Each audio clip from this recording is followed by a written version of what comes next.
Visit us, and not so much when I have to visit the hospital, but I know they got a lot of great things going on over there. We are also going to be joined by Rudy Molina from Dune Grappling. Yes, it's full jiu-jitsu, gi, no gi. We're going to find out how they do, and I know his brother just fought at YFL 8 on Saturday. We're going to ask him more about jiu-jitsu right here in Yuma. So stay with us for What's Up Yuma Radio, beginning right now on KOFA 94.7 FM. And streaming online at borderradioaz.org and on the KOFA app. You can also view our show on the Border Radio Facebook page and the KAWC YouTube page. And don't forget, you can reach out to us by email at whatsupyumaradio@gmail.com. What's Up Yuma is sponsored by High Tanks Brewing Company, serving up scratch-made food, craft beers, and experiences at 2 desert locations in Welton. More at hightanks.com. Chili from Philly. Nick Papagiorgio from Yuma. What's up, Yuma? Welcome back to another episode of What's Up Yuma Radio. I'm Johnny Porter. And I'm Victor Calderon. So, Johnny, have you recovered from the weekend? Yes. So, yeah, I know you were asking our guests, which we're going to get to about their weekend. But yesterday, I tried to do nothing, absolutely nothing. Yeah, just relax. Because you had Yuma Fight League Friday and Saturday. Friday, it did the weigh-ins. And it was kind of crazy because normally the weigh-ins, Kelvin Gastelum puts them on. And I always just host them. But this time, Kelvin has been in fight camp, and so I got a hold of him like the Sunday or last Saturday. Actually, I'm like, "What's going on, Kelvin? What's gonna?" It's like we don't even have a location.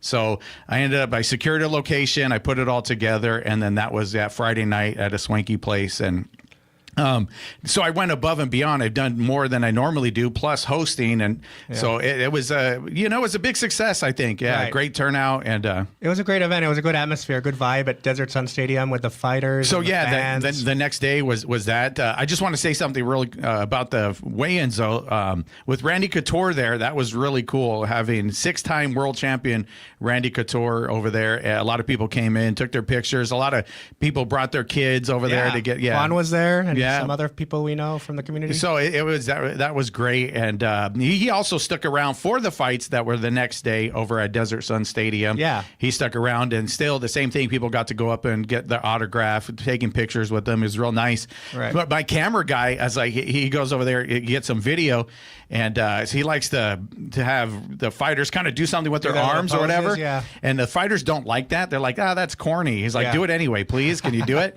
And I guess Randy actually kind of looks like, okay, and he actually hit him. He kind of and my camera guy came over, Edgar. He was like, "That was an honor. That was really cool." Like, he got a story. He got a story. Yeah, Hall of Famer. Yeah, I didn't hit him too hard, but he kind of just gave him a little, on the cheek. But then the next day, the fights.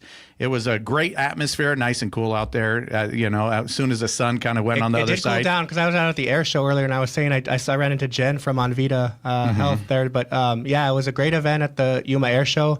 It was a little too hot for mid-March, in my opinion. Oh, no. Yeah, it's way too hot for mid-March. Like we just skipped to spring again and went straight to summer. And we got the fair coming up. So it's hopefully it cools down. It likes to play games every once in a while. Yeah. But it was a great event. And one of the fighters ended up having to visit these two over at the hospital at the end. Well, maybe not them, but the No, ER. No, not them. I know. But they represent the hospital, right? They were not there working on him and trying to get his arm back in place. But pop it back in its place. Yeah.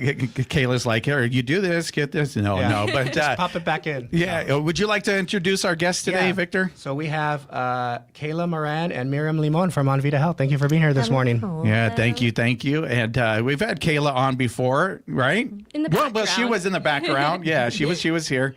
And Miriam, I've known for quite some time. Yeah. Kind of surprised to see you in a different role. Yes, always marketing though. Always marketing. Yeah, always marketing. Yeah. Kayla was supervising, making sure everybody did their job because she's PR, I found out. Mm-hmm. And Miriam, you're part of the marketing team. Yeah, the marketing side of our community relations team. And I was found out there's like 20 of you. There's like a whole army. Yeah. That is a lot. That is a lot of Onvida. I should say that Onvida is they're underwriters for our station. Before we go any further, just to put that out there. Put that out. Yeah, absolutely. And so we like to get to know all of our guests here at the show. So Kayla, how'd you get into PR? Honestly, it was a long ride. I wasn't... Yeah, we'll get that a little closer. There we go. I wasn't always interested in marketing at first. I actually wanted to be a nurse. So I went to CNA school, did that it was right in the middle of the pandemic, so it kind of killed my vibe to go to nursing school. So then I went back to school for business and thought, well, that's a general subject. I can find something that I'm interested in. And then I took a marketing class, fell in love, and ever since then, I just kind of directed myself towards marketing. So where did you take the marketing class? I actually took the marketing class here. Here at AWC, and then you fell in love here. Yes. Oh, Yes. really cool. So do you remember your professor, or was it online? Or because I know they have an online program now for marketing. Yeah, it was a little bit of online and then somewhere in person. Okay. But again, it was during the pandemic. So, yeah. Different vibes. yeah. I think it was Sims. I believe Sims? Oh, Michelle. Yeah, we've had her on the show before. And so you fell in love. What was it about marketing you fell in love with? The people, just meeting different people every day. I'm a people person. I love to talk to everybody, make friends. So taking that class it was creative. You got to interact with people and like market something that you love. So then I actually worked for the Caballeros de Yuma. So I did a little bit of events there, and then they had a job opening at the hospital, and I applied and got it. And then I kind of found my way into PR. Okay, so what'd you do for the Caballeros? Was it to helping market their events? Like, I was their administrative assistant to the executive assistant. Okay, So, who's the executive over there? Marissa. Okay, that's She's what great. I thought. Yeah. Yes. But they had a bunch of different events like the Bloom Festival, Midnight at the Oasis. Just happened, yeah. Yep. Yeah. And so I just helped out wherever I could. Yeah. And did you enjoyed that as well? I loved it. I loved it a lot. It was fun. I just wanted something that I could really focus my career in. And so then, the hospital really helped me with that. Yeah. So, okay, then you said you found your way into PR at the hospital, but you signed up originally just part of the marketing team, one of the 20 that's there. Yeah. So I was a marketing specialist. And then in that role, I got to help out with PR events, like the marketing side of things. I didn't do a lot of digital. I'm not digitally creative like that. Yeah. Ron does all that stuff. But you're Gen Z. You're supposed to be like TikTok and, all I the ones TikTok, that are out there. But not on the computer with the Photoshop. I can't do that. Okay. And then I fell in love with PR just because I got to meet a lot of different people, tell good stories. And there was a PR person there at the time that you got to work under, or? Yeah, Jen Williams. So Jen, okay. So, and then you have her position now, or did she adopt you to help She's still her? there. Okay. She adopted me. Okay. She's in and out. She's had a couple of kids, but she's in and out. Okay. And she's the one I ran into at the air show. And Gotcha. It's a great team. Like Kayla will let me know about events as they're coming up and programs at Onvida, and we'll try to make out as much to as many as possible, Yeah, Jen's the director. Okay. So I sit under her. Yeah, so you're under her. And PR, what is it about PR that you like besides the people? You said you like the people, but PR, you got to make sometimes there's bad stories out there. Sometimes there's not so good light that gets shed on an organization, but it's your job to kind of make sure everything looks good, right? So what do you like about that? I like the stress. No. The stress does get to me, but no, I like finding the good in situations, and I think that you can find good in any situation. So even if there are negative naysayers out there, there's always good. And I like to focus on the positive stories, and those are my favorite things to tell. So we just had a story actually recently. Foothills Car Cruisers Club dropped off teddy bears, and they've been doing that for over 10 years. So those teddy bears help kids in the hospital feel better when they're having procedures done or they have to get a poke. Their teddy bear can get a poke too to kind of make them a little bit more comfortable. So those are the stories that I love to tell. Yeah, and that was a good event. We had one of our student reporters, Evelyn, go to that. I wasn't able to attend because it was during this time and they were doing the show. But Evelyn went out there. We have some photos online on our Facebook page, so go check those out because that was an awesome event. Yeah, they definitely when you get to highlight those things. And the touching story, we talked about my daughter, 18-month-old daughter. Yeah, she loves her teddy bear. She takes it everywhere, so I could see how that could definitely help the kids. And I'm glad there's organizations that do that. And so, okay, okay, Mary, it's your time, right? hello. Yeah. Again, I was a little shocked when I saw that you were on there. I was like, wait a minute, I remember her from the bank. So, is that where you started your marketing career? It was at the bank. Oh, really? At the credit union. At the credit union. Credit union. Sorry. Yeah, it wasn't a bank, but No, it's okay. but my apologies. I know. So was marketing always kind of something you wanted to do? I'll be honest, I think I was like Kayla at that time in my life that I didn't quite know. And there was someone, Yana Cruz, who's at Yuma Territorial what's Prison. up, Yana? What's up, Yana? She saw something in me and mentored me. And that's where I found my love for marketing. If it wasn't for her, I don't know at that point where I would have actually, I was still in that like, I don't know what I want to do. I'm not going to work here forever. 13 years later, it's like, okay. Yeah. So in the marketing for a credit union, so what was like your role for that? I had a couple of different roles. I like Kayla. I feel like, I see your career many years down the road. No, but started out as a coordinator, then a specialist, and then I was the director of marketing for a while there. And I just love I see the connection between what I do now and there is credit unions serve the underserved. You are helping people through the greatest times in their lives and the worst times, like when they're dealing with financial stress and financial success, like buying a house. Yeah. And I feel like that in Onvida, it's the same thing. You're dealing with people at great times and at hard times, the birth of a child. Yeah, and then finding out that maybe you have an illness. So it's, to me, even though they're different industries, it's the same experience. Gotcha. So being at the credit union, what are some of like the tasks that you would do though? Like were you doing like the digital side, or were you kind of stay away from the digital? Or you're shaking your head. In a small shop, this is what I'm going to say. In a smaller shop, you're wearing every You're doing hat. it all? You better know how to do everything. Even PR, you have to do a little bit. Oh yeah, a little bit of PR, a little bit of digital. I can design. I mean, I know how to use all of them. I've had to make videos. You got to teach Kayla. She doesn't like to do it. Yeah, we know about working with a small staff because here at KWC and Kofa Border Radio, and I was going to say Miriam, I consider her a friend of the station because she's been on our pledge drive for KWC many times before as a supporter of Gotta KWC. love public radio. Very cool. Public radio, and but yeah, so when she was with Avenir, formerly known as AEA. Yeah. So a little bit about which one do you gravitate towards? What part do you like in marketing the best? I like putting myself in someone else's experience. So maybe more the experience side, like feeling what would I do in this situation and what do I want to hear? So a little bit of the writing. I like the writing. Oh, you like the writing? And the okay. experience side, but bringing it all together. So now, like with my role at Onvida, I'm a strategist, and part of what I have to do is just that, put myself in the shoes of the patient or the resident of Yuma County and think like, okay, if I'm in this situation, what do I want to hear? I don't want to speak to someone like I'm marketing to them. I want to talk to them like I know what they're going through. And that's definitely the key to marketing, right? You don't want to sound like a commercial, right? Yes. You don't want to sound like it's an ad. That's what we skip, right? We try to get fast forward those things back in the day, or just stream it and not have to deal with it. So you don't want to do that. So okay, now you made the jump. You said you've been here how long? About a year and 4 months. A year and 4 months. And then are you doing this similar for what you did at the credit union? More focused. So at the credit union, because, Bigger team. So yeah, there's about 20 of us, and my side is marketing strategy. I focus on onboarding of new providers. So when they come in, I get to help them, get acclimated, get their photos, get a video of them, learn a little bit more about them, work with our team to get the word out that they're there and they have capacity to see patients.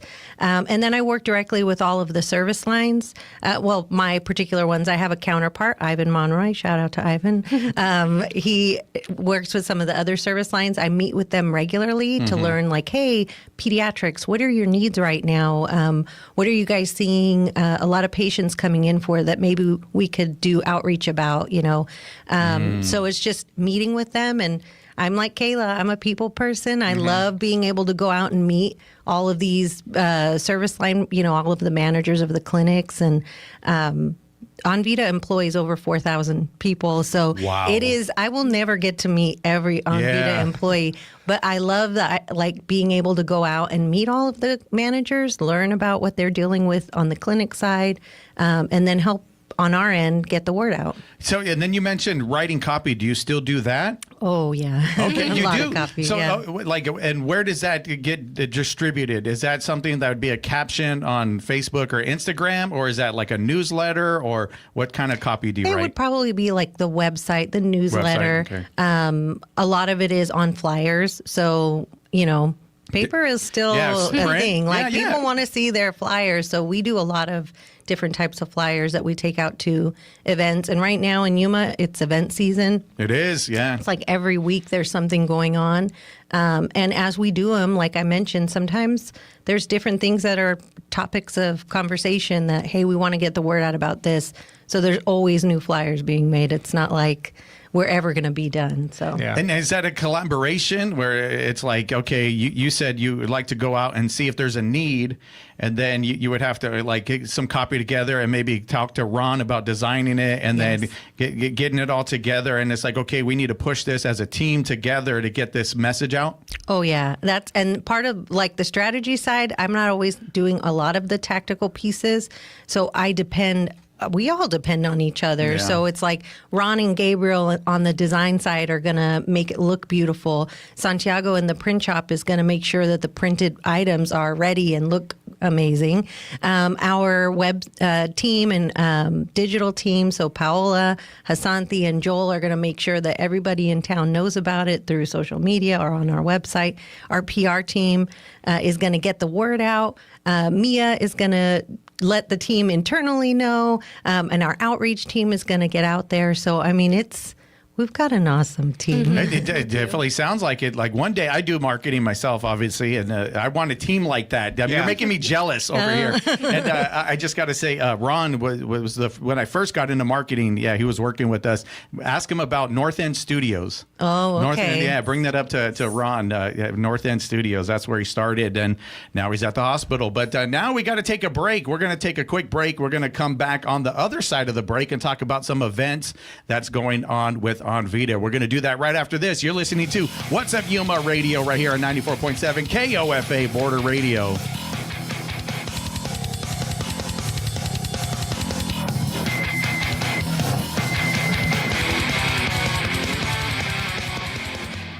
Exactly how does Border Radio bring you some of the most incredible music on the planet? Listener support. Donations from people who care. Your support is an investment in the powerful idea that handcrafted songs from yesterday and today should be accessible, relevant, and always playing for everyone.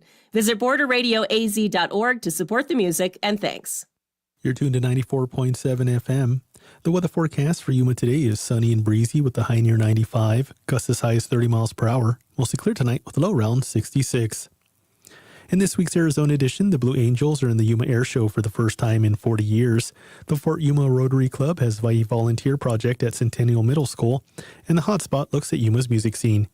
You can listen to the latest episode of Arizona Edition on the KAWC app and at kawc.org. Stay tuned to 94.7 FM.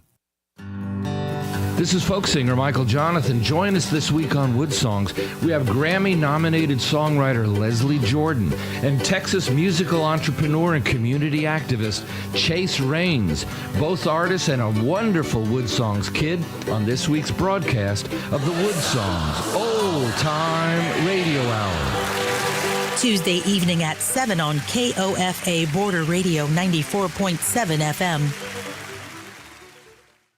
Turn on Border Radio KOFA 94.7 FM and cross musical borders every day. From new indie discoveries to timeless classics, listener-supported Border Radio brings you music you won't hear anywhere else. Live, local, and online at borderradioaz.org and on the KOFA app.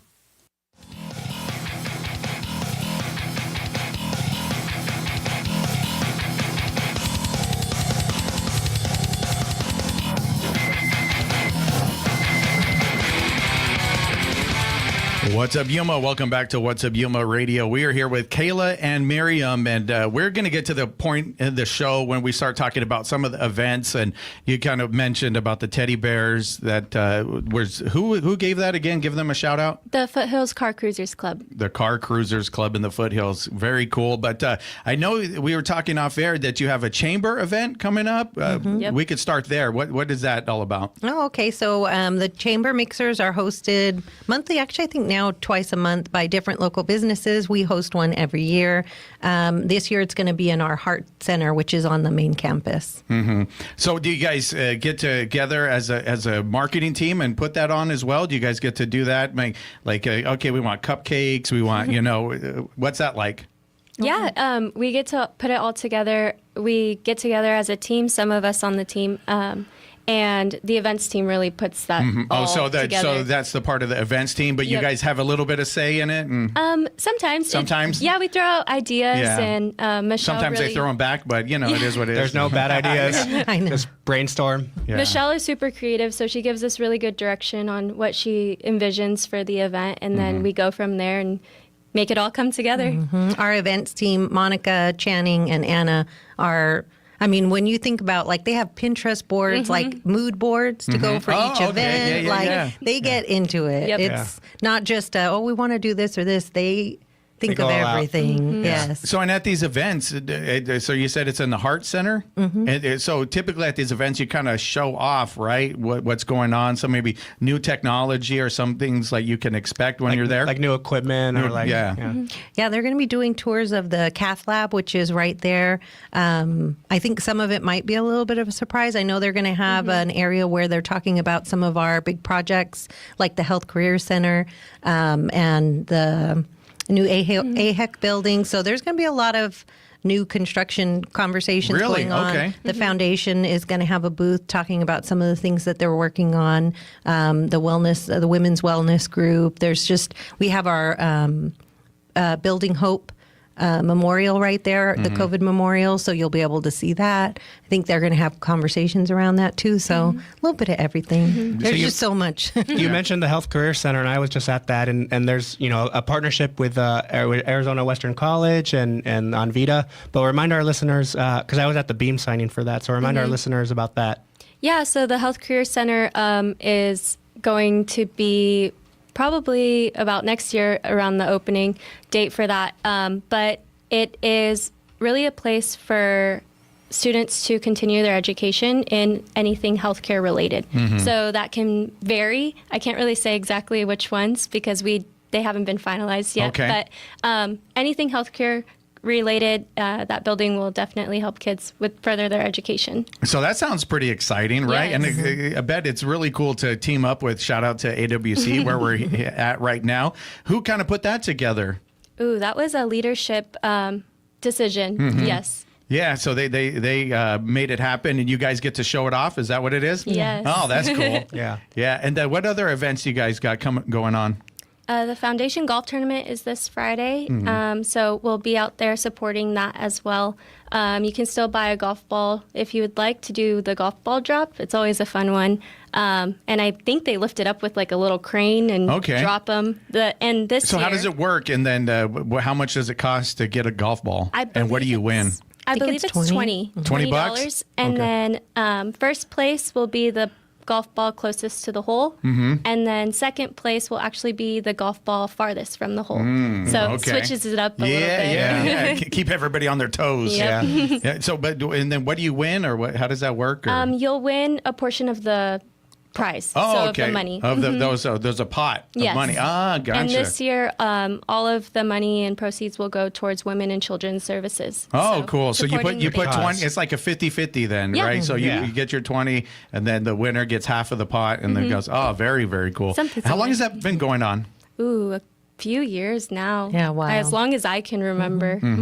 Yeah, it's been going on for a while. Yeah, so even if you can't play golf, you can still participate. I can't play golf. That's the thing. There was like a Does golf mini thing. golf count? Yeah, I can do that. That's the extent of my golfing career is Z Fun Factory and the little mini golf thing that they got Shout there. out Z Fun Factory. And that's about it. I think I did one once, and this sucks. We're going to do this again. But what else you guys got going on? Anything? Any other events? Oh, well, I got to give a shout out to the Children's Museum of Yuma County. Oh, yeah. The Onvida's exhibit is now open. So for those who go regularly, you've already seen it. But if you haven't, it is adorable. Like everything that you see at a hospital, but like in mini kid form. Yes. They have like the little x-rays where they can put the x-rays up to look through them. They have a little baby station. They have a mini ambulance, a little scanning machine that the kids can lay on. And, it just, everything's in teeny tiny form. So how did this come to be? Do you know the backstory about this at all? Yeah, this one has been because so Onvida, of course, is always supporting the community. That's just one of the, it's just ingrained in the organization. So the museum does so much for our littles in town that it was just a perfect partnership. We've had an exhibit there that was kind of like a temporary holdings exhibit that's been there since it opened.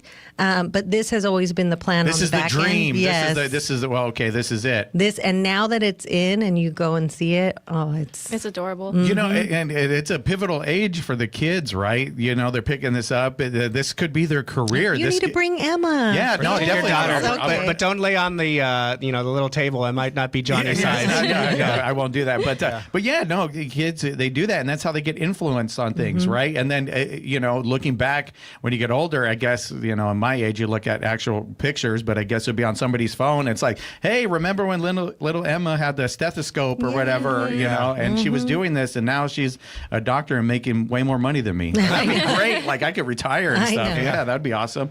But so have both of you been to the exhibit? Yes. Okay. Yeah, so I'm a board member of the Children's Museum. Oh, what don't you do? Thank you.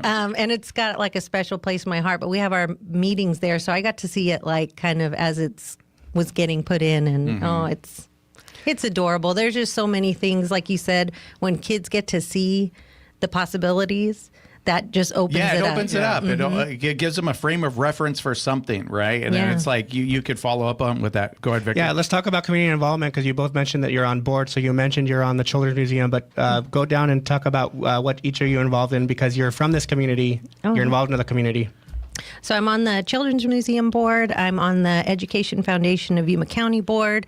And then I also serve as a council member for First Things First, the regional council. But all of them are focused on kids and education. It's just, that's got a special place in my heart. What's the First Things First? What is that one? First Things First is a state organization. So the tobacco tax in Arizona goes to First Things First, and it funds education opportunities for children 0 to 4. So really focusing on that early childhood development, because we all know that's when children's minds are growing the fastest. So you want to get, I don't want to say it, no pressure. I feel like I'm like directing this to you. It's all good. No pressure. But, that under 4 or 4 and under is such a pivotal time in a child's life to develop. So Rudy, shout out to Rudy, and his team over there do so much to help. Basically, we help oversee the funds that are given to local organizations that are already doing it. So First Things First is like they're not necessarily doing all of the outreach, they're helping fund local nonprofits. Which is needed. Yes. Oh, yeah. Yeah, absolutely. So how about you? You sitting on any boards or? I sit on one board. One board, okay. NexGen. So we were talking about that earlier and make us feel older. I remember that. That was off air. Professionals. Yes. Yeah, so tell us about, what it means to you to have that community of young professionals, maybe some people who stayed in Yuma right after they, like you, who went to school and then now you're here working. Yeah, so being from Yuma, born and raised, and then also just staying in the community, it's a nice group for young professionals who are looking to develop their networking opportunities and skills. So we also do a foot golf tournament that will be coming up hopefully soon, and then just help out the community in different ways we can sponsor and support. Because this goes back to what Miriam and I were talking about, the Health Career Center. It's important to grow your own and to keep talented people, men and women, here in Yuma County. Have them go to school here, get a degree from AWC or one of the state universities, work here. So that's very important. Yeah. So what else? So how do you become a part of the NexGen? But I think you have to be a certain age, right? And then you kind of age out, and they do a retirement program for you. Or how does it work?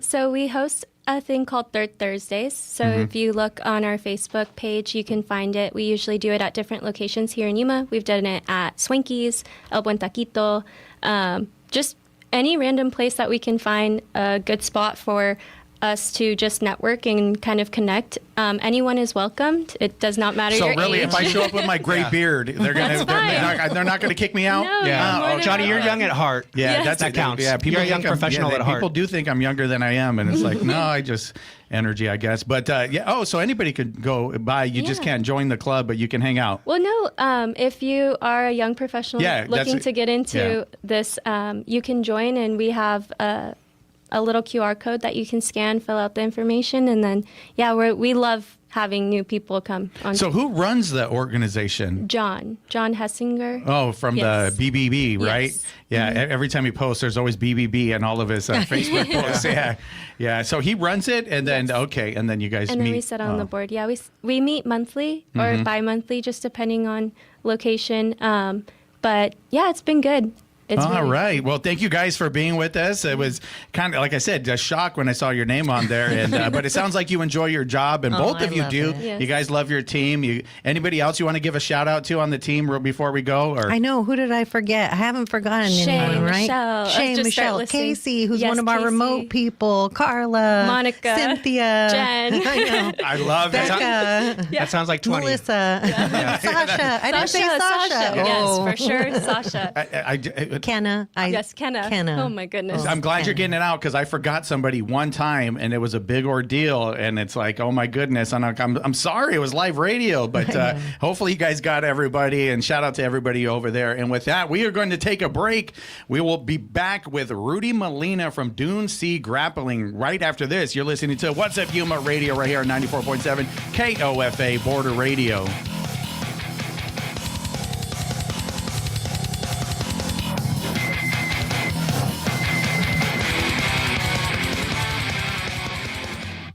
What's Up Yuma is sponsored by High Tanks Brewing Company, crafted in Welton, inspired by the desert, offering scratch-made food, handcrafted beers, live music, and experiences like farm tours and glamping.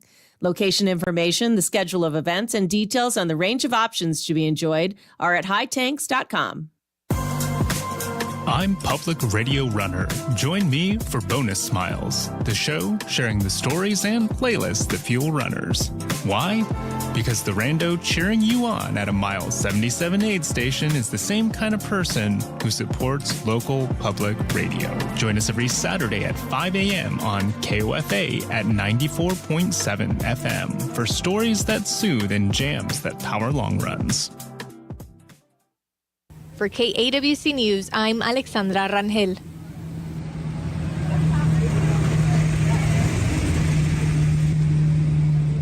The sound of classic car engines arriving at the hospital could be heard outside of Onvida Health on Wednesday as thousands of plush teddy bears were delivered to NICUs and emergency rooms across Yuma County. The toy bears were delivered by the Foothills Cruisers Car Club as the group marked the 10th anniversary of the donation. The main stop on the tour was at Onvida Health in Yuma, where the car club dropped off 1,200 teddy bears. Doris Casey with the Foothills Cruisers Car Club is a retired nurse, making the event a highlight for her as she knows firsthand what it's like to see patients receive a teddy bear. We give them a stuffed animal and it's theirs to take home with them.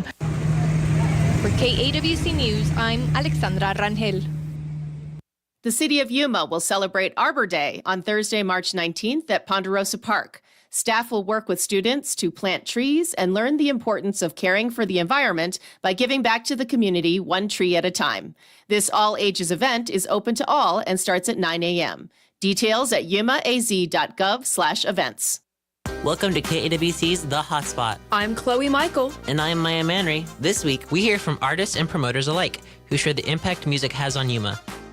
That's what I really like. I like people having a good time, bringing joy. Music is such a powerful instrument to transmit joy. This show is available as a podcast or online at kawc.org under the shows tab. Bringing the heat to Yuma and La Paz, it's The Hotspot. American Cancer Society invites the community to Relay for Life of Yuma County, Saturday, March 21st from 10 a.m. to 11 p.m. at the Pacific Avenue Athletic Complex. The event marks 30 years of honoring cancer survivors, remembering loved ones, and supporting efforts to end cancer. Details at relayforlife.org/Yuma County AZ.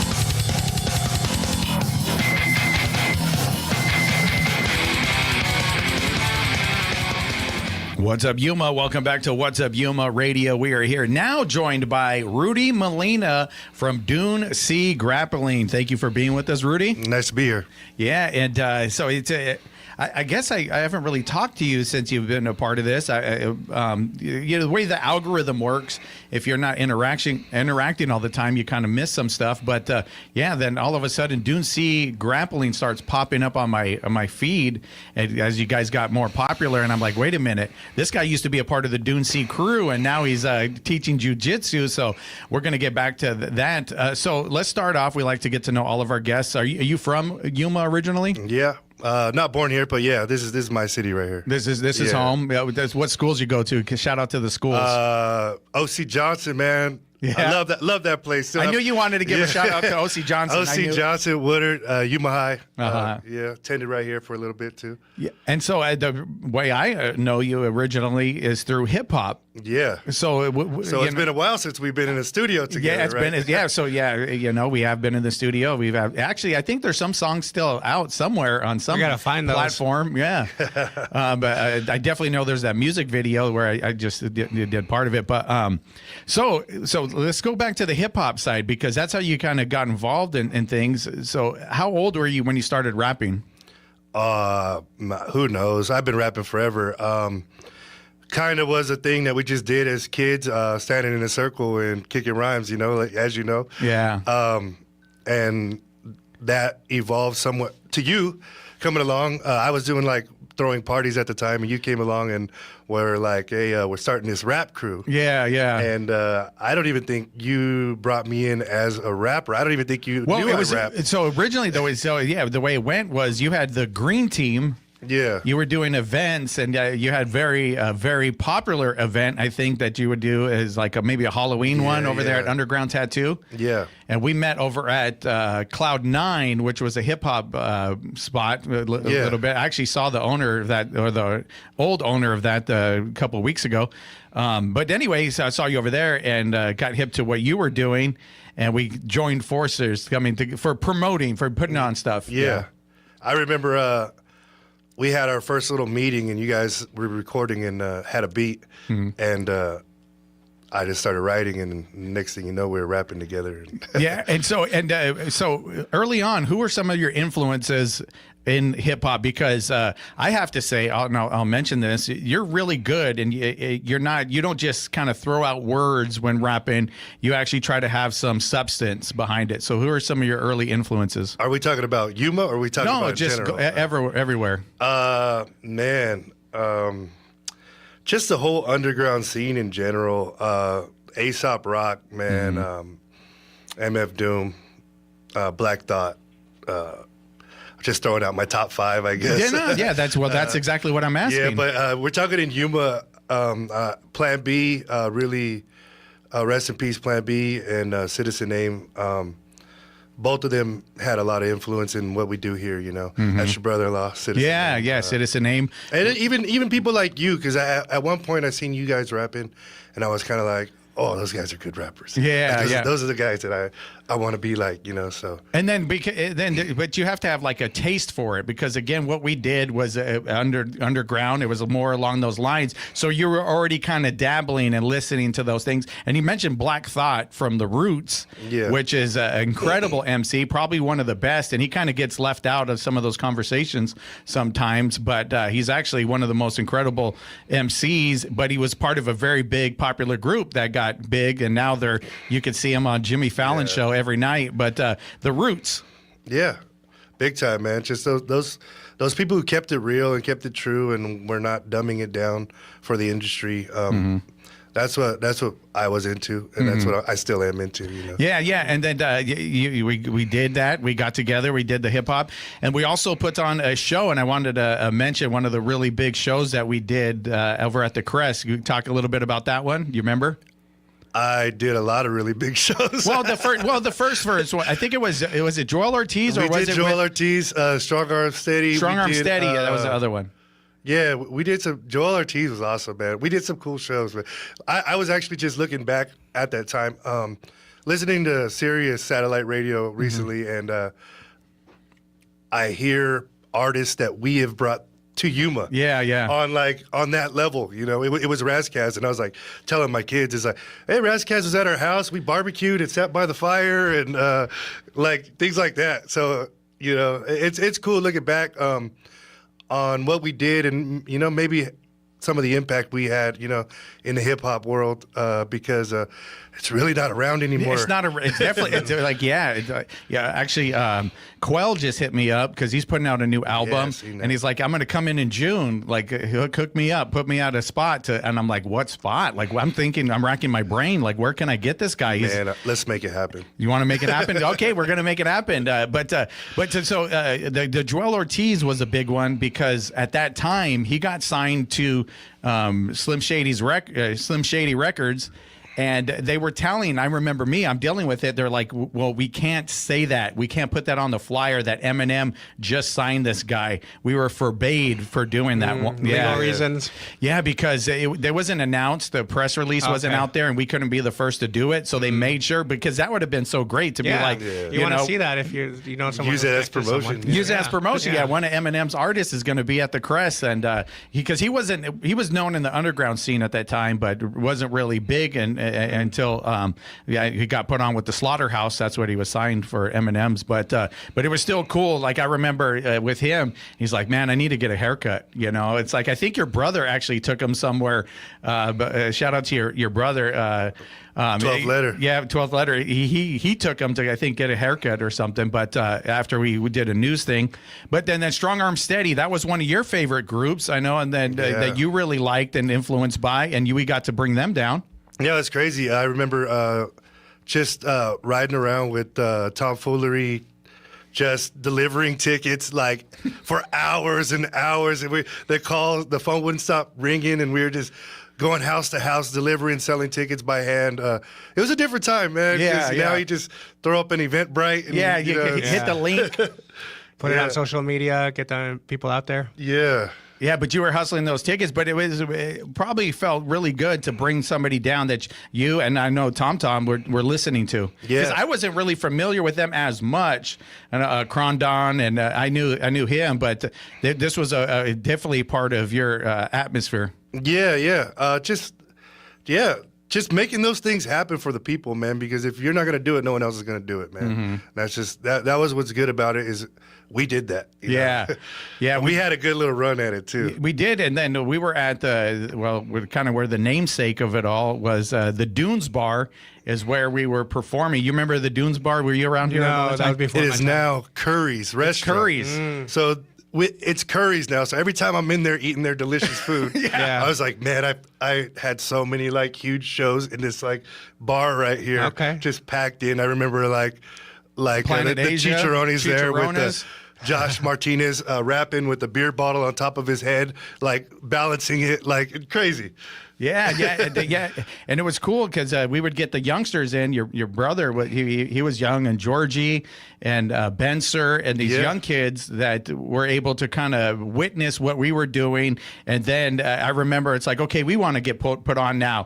And then you're just like, well, these kids are good. It's well, of course, they were kind of listening and being a part of the whole. We had them inside the bar rapping at like. They were like freshmen in high school. Freshmen in high school inside of the bar rapping. Yeah, they're coolest kids. Yeah. You know, being able to do that. So that, the hip hop, you definitely had a good run with that. You were doing it. And you mentioned Razkaz. A lot of people, I guess, now won't familiar with the name, but his sons. Oh, yeah. You want to talk a little about? Yeah, his sons are big time right now. So it's cool to watch the next generation really take on that real hip hop, you know. So that's awesome, man. Yeah. So then, how long until you get to jiu-jitsu? Like, how does that kind of fall into place? I had to be in 2015 or 2016. I'm sitting around while we're watching UFC, and my then 6-year-old daughter, who just turned 16, she walks in the room and she sees Ronda Rousey on the TV. Yeah. And she goes, "Wait, Dad, girls could do this?" And I said, "Yeah, of course. Do you want to try?" And so that same week, we found a jiu-jitsu gym, and we've been at it ever since. So. Yeah, and Ronda Rousey's still fighting. She has that fight with Gina Carano. Yeah, coming up. So she's still around. Yeah, she's doing it. So that's how it happened. Because we were, all of us would watch the UFC and stuff. Your daughter just kind of came in and then was influenced that quickly. Just saw Ronda Rousey, which was a huge superstar at that time. She started that week, and a lot of parents will go and they'll drop their kid off to jiu-jitsu and not pay attention, kind of use it as a babysitter sometimes. I think a lot of parents do that with sports in general, is they'll drop their kid off and not pay attention. I was there watching, right? So I was everything. So we would go home and I say, "What'd you learn today? How did that go? What could we do better?" Probably 6 months later, the gym that we were at the time, the black belt, the owner of the gym, he hands me a gi and he goes, "Here, start jiu-jitsu. You're starting tomorrow or whatever." Because you're so into it, you're asking because your I was paying daughter, attention. you're paying attention. Yeah. So I got on the mat and I already knew how to do all the basic warm-ups and stuff just from watching. And it's something that if you catch the bug, you catch the bug, So I started coaching just pretty much right off the bat. Really? Just helping with the kids, and we built a pretty good program where we were at the time. And that was it the Wave or what was it called? Back then, I started at Carlson Gracie Jiu-Jitsu. Oh, okay, that's the one you started at. Okay. Yeah, and I was just constantly looking to get better. Where I was at, it wasn't happening. So you needed to advance. You needed to move up. Okay, you caught the bug, and you really, really caught it. And you said you want to you want to make this happen. Well, let's take a break real quick because I want to come back on the other side of the break and talk about your daughter because that's the thing that would always pop up on. I knew she was doing it for a long time because you were taking her to tournaments and stuff like that. So I want to talk about that on the other side of the break. We're going to do that right after this. You're listening to What's Up Yuma Radio right here on 94.7 KOFA Border Radio.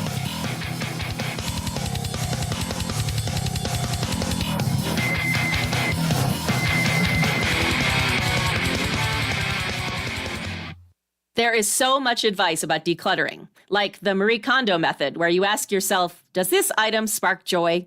Well, donating a vehicle that you don't need anymore to KAWC and Border Radio is an easy way to help us bring you the programs that bring you joy. And it's a great way to declutter. Learn more at kawc.org/cars. Breezy in Yuma, La Paz counties today with gusts as high as 30 miles per hour. In Quartzsite, sunny with the high near 92, mostly clear tonight with low around 61. Sunny in Parker with the high near 94, mostly clear tonight with low around 61. And sunny in Yuma with the high near 95, mostly clear this evening with low around 66. Hear the rhythm. Feel the beat. Let your curiosity run away on the Latin Alternative. Hi, I'm Josh Norick. Every episode of the Latin Alternative takes you on a thrilling rendezvous of sonic and exotic landscapes in Latin rock, funk, hip-hop, electronic, and tropical music. Join me and my co-host Ernesto Lechner on the Latin Alternative. This evening at 7 p.m. on KOFA Border Radio 94.7 FM. Why is music an important part of your life? For many of us, music lets us see the world from someone else's perspective. We can find community in hearing someone else's joy, sorrow, or hope expressed in song or melody. KOFA Border Radio is your local, non-commercial source for great music.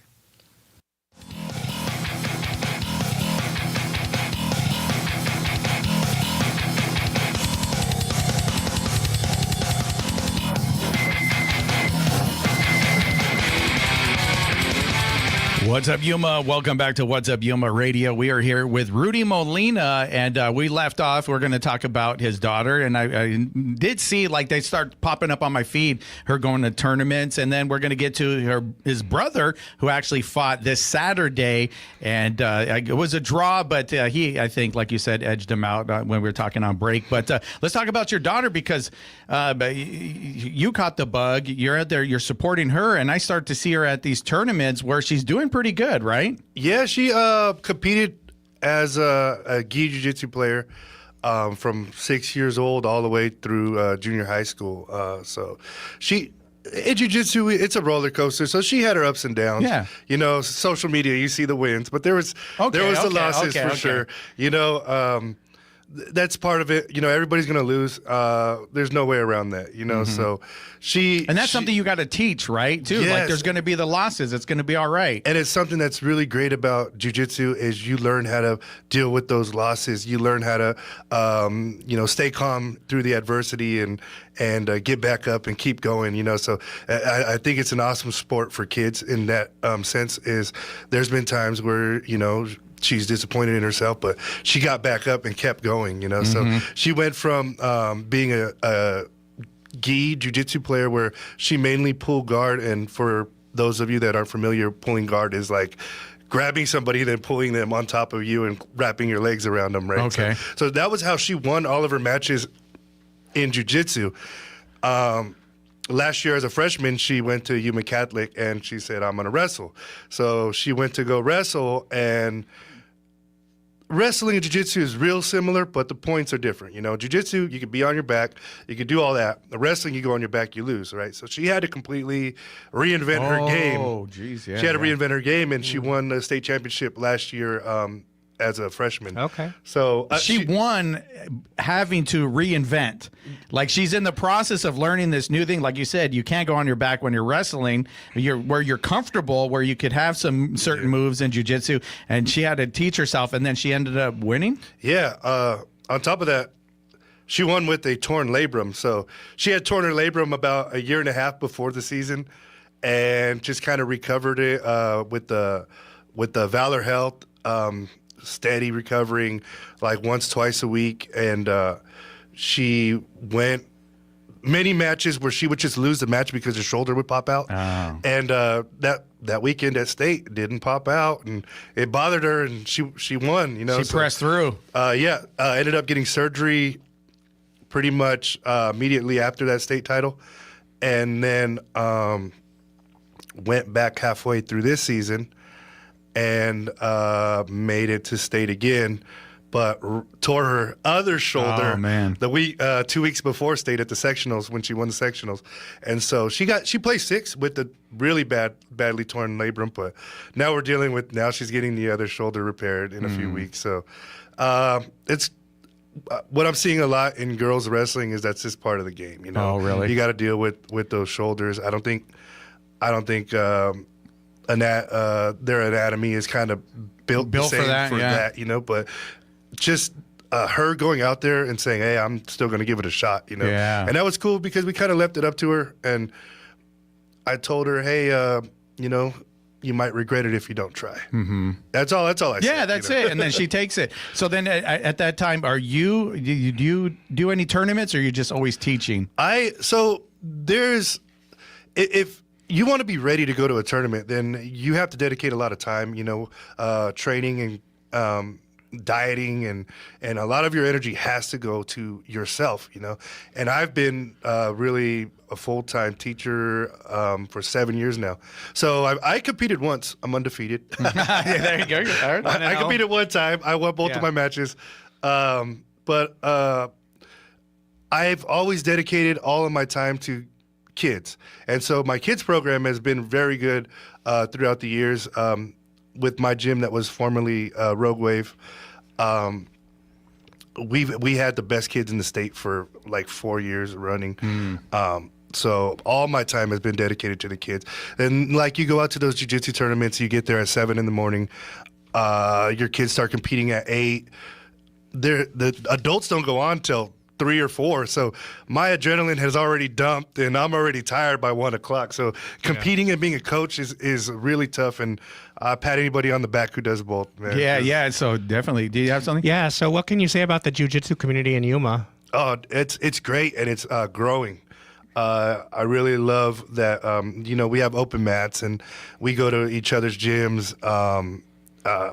I've seen it in the past where there was politics and it wasn't so, people kind of were tribal about it. But I think right now it's better than ever. Really? That's good. Good. That's great. So I want to get to your brother, but before we get to your brother, I want to say, so how did it go from Rogue Wave to Dune C Grappling? Well, I had already been doing everything from teaching classes to mopping the floor at Rogue Wave since around 2021. And the owner of Rogue Wave, he has a job and everything. And so it was just kind of he opened Rogue Wave at a kind of necessity because at the time back then, most gyms were only training like 3 days a week. And he wanted a place to train every day of the week and train the way he wanted to train. And shout out to Dan Da Silva. He was the owner of Rogue Wave. And he still trains with us. Okay. But he just kind of realized that his heart wasn't into running a business, and I was doing most of the work as it is. So he approached me and said, "Hey, let's put your name on the business and everything and change it." And shout out to you. I didn't have a name. He wanted to keep his name. Yeah. And I don't know if it was you or Dort Vader who came up with the Dune C. Yeah, it was me, but yeah. Okay. So Dune C Grappling, for those of you that don't know, Dune C, the name came from Johnny here. So, cool. So yeah, props I got to the you. tattoo right here too. I do not do jiu-jitsu though, but yeah, the tattoo. I'll tell you what, on air, because you came up with the name, you got a free membership for life at Dune C Grappling. There you go. Don't tempt me with a good You need to time. practice for your next fight. I do need to go, and I did fight in the ring at one of the top team events. It was boxing. I got to box the deputy mayor, but that was fun. But no, that'd be cool because I do hear it becomes addicting. So. Oh yeah. It's something that like you can't believe how bad you suck at it. And then you can I gotta go back because I can't just leave it at that, Mm-hmm. So I was trying to come up with the name, and I was coming up with all these aggressive names and things, you know. And somebody just said, "Why don't you just call it Dune C Grappling?" So I hit up our Dune C crew partner, Josh Ray. Yeah. He came up with our logo. Yeah, and, shout out to Josh Ray. Yeah. So it's kind of full circle right here. Yeah, and the Dune Sea, it comes from Star Wars, but then it also we're right next to the dunes. We're in the desert and we're a crew, so that's where it kind of came from. But so I just want to move on before we. So you now you own it, right? Or this is your thing. This is your baby. You're running it like you want. But I asked if your brother trains with you. He's at Yuma Grit, but you do help him out. Oh, he comes and trains. See, he's been training about as long as I've been training, but really inconsistent. So when I put him into Yuma Catholic, when he was in 9th grade, Terrell hit me up. He goes, "Hey, is that your brother, that kid I saw wrestling over here?" Yeah. And I put him in contact with Terrell. And he's been training with Terrell ever since. So Terrell took him under his wing as an MMA fighter. And his what I do is sport jiu-jitsu, and what Richie does is MMA. So you can't do a lot of the sport jiu-jitsu stuff in MMA, but there's some crossovers. Yeah, some crossovers that happen. Yeah, he does train with us. He's tough, and I just gave him his blue belt about 2 weeks ago. Yeah, I saw that.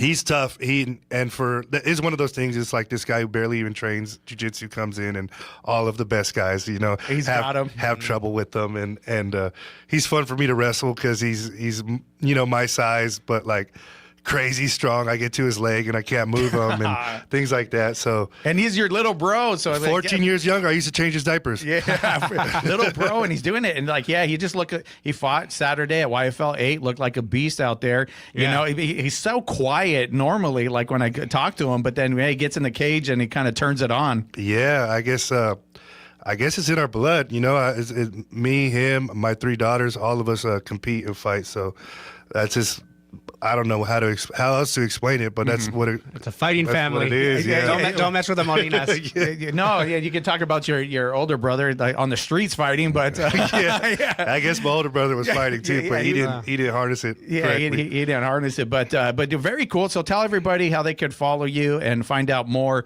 about this, and if they want to go maybe see me over there training. Now that I got a lifelong membership. Yeah, we're at Dune Grappling Club on Instagram and on Facebook. You can check us out there, follow us. We post our schedule and all of our events right there. Right on. And where are you located at? We're right next to Wingstop and Albertsons on the Big Curve. All right. Well, thank you so much for being with us. It was cool to kind of reminisce and everything, but we should do a whole episode about it because we've done a lot. And you did say that you would help me bring Quell down, so it's on. Let's do it. I'm going to let them know that we're going to make it happen. And with that, it's time for the legal read. What's Up Yuma Radio is a production of KAWC, Colorado River Public Media. We broadcast from the studios in the Matador Activity Center at Arizona Western College in Yuma. We want to thank our engineer, Talon Gonzalez, along with Anthony Arnales, Juan Garcia, and Dave Reek. You can find out more about KOFA at borderradioaz.org and on the KOFA app. Stay tuned for KOFA's Midday Music. And on tomorrow's program, we're going to have the women's basketball Arizona coach. Western College women's basketball. They have some March Madness going on. And we also have Danielle Burke North, reporter from KYMA, or she just left them. Oh, yeah. Very, very cool. So, it's up to you. It's your now. Yeah. You can listen to the podcast version of our program and check out past episodes anytime at kawc.org/podcast/What's Up Yuma Radio. And you got a story to tell. I want to help tell it. Hit us up at whatsupyuma.biz. Hit that radio link and book your time on the show. What's Up Yuma is sponsored by High Tanks Brewing Company, serving up scratch-made food, craft beers, and experiences at 2 desert locations in Welton. More at hightanks.com. This is Border Radio, KOFA Yuma. We can be heard on